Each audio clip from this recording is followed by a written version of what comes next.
সম্প্রতি ঘটে যাওয়া একটি ঘটনার করুণ চিত্র এই কবিতায় তুলে ধরা হয়েছে। কবিতার শিরোনাম প্রতিবেশী দেশ পুড়ছে হিংসার আগুনে।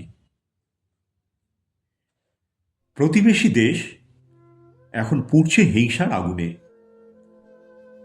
কোনো একটি দলের পৃষ্ঠপোষকতায় প্রতিপত্তি বিস্তার করছে উচ্ছৃঙ্খল জনতা। কোনো ধরনের নিয়ম নীতি আইন শৃঙ্খলার তোয়াক্কা করছে না তারা। আঘাত, লুটতরাজ, অগ্নিসংযোগ, খুন করছে অবাধে। ধ্বংস করছে দেশের পুরনো স্মৃতি বিজড়িত মূর্তি, ভাস্কর্য। কোনো রকম বাধার সম্মুখীন হতে হচ্ছে না তাদের। জনসাধারণের সম্পত্তি, জীবন রক্ষায় ব্যর্থ রাষ্ট্রীয় শক্তি। সাধারণ মানুষ পাচ্ছে না উচ্ছৃঙ্খল জনতার রোষ থেকে কোনো রকমের নিষ্কৃতি। কেবলমাত্র অন্যের কাঁধে দোষ চাপিয়ে প্রশাসন চাইছে টিকে থাকতে। সাধারণ নিরীহ মানুষের মানবাধিকার লুটিয়ে পড়ছে মাটিতে। 1971-এর যুদ্ধে যখন সেই দেশ অগ্নিগর্ভ, তখন তারা বিপদে পড়ে কাঁদছিল বাঁচার তাগিদে। আমাদের শান্ত সুসভ্য দেশ সাহায্যের হাত দিয়েছিল বাড়িয়ে। সীমান্ত এলাকায় প্রায় 9 মাস স্কুল কলেজ বন্ধ রেখে তৈরি করা হয়েছিল শরণার্থী শিবির। ছাত্রছাত্রীদের পড়াশোনা সবই হয়ে গিয়েছিল স্তব্ধ। সেই দুর্দিনে তাদের আশ্রয় দেওয়া হয়েছিল শরণার্থী শিবিরে। খাদ্য, চিকিৎসা, অর্থ, শক্তি সবই বিনামূল্যে দেওয়া হয়েছিল সেখানে।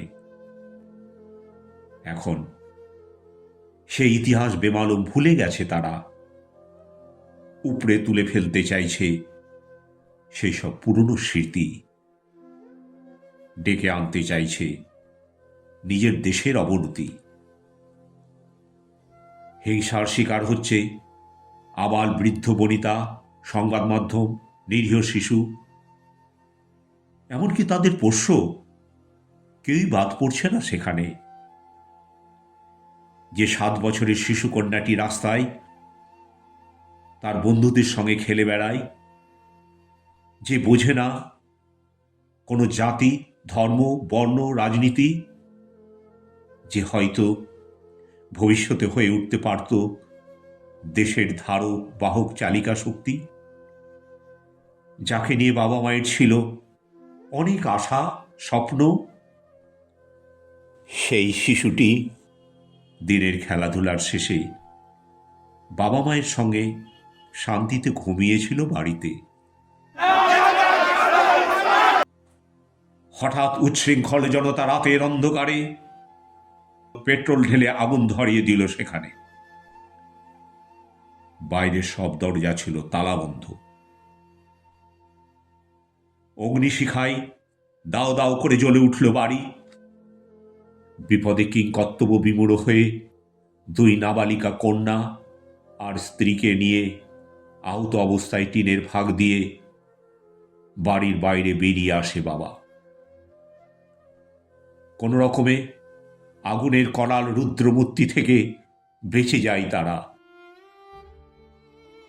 তখন নিরীহ ছোট্ট শিশুটি পারল না অগ্নিপিণ্ড থেকে নিজেকে বাঁচাতে। কেবলমাত্র আর্তনাদ করে চিৎকার করতে থাকলো, বাবা আমাকে নিয়ে যাও, বাবা আমাকে নিয়ে যাও। কিন্তু বাবা মা কেউই পারল না দাও দাও করে জ্বলতে থাকা আগুনের করাল গ্রাস থেকে মেয়েকে উদ্ধার করে আনতে। মায়ের চোখের সামনে মেয়ে জ্বলন্ত অগ্নিশিখায় পুড়ছে, আর জ্বলন্ত অগ্নিপিণ্ডের বাইরে থেকে মেয়েকে বাঁচানোর জন্য মায়ের বুক ফাটা আর্তনাদে যেন আকাশ বাতাস উঠছে কেঁপে। সেই অসহায় শিশুটির কান্না পাষণ্ড উচ্ছৃঙ্খল জনতা শুনতে পেল না। শুনতে পেল না তারা মায়ের করুণ আর্তনাদ। হিংসার বলি হলো একটি তরতাজা প্রাণ, আগুনে দগ্ধ হয়ে চিরদিনের জন্য পাড়ি দিল সে অনন্ত লোকে। কলমে ও কণ্ঠে রবীন্দ্রনাথ সরকার।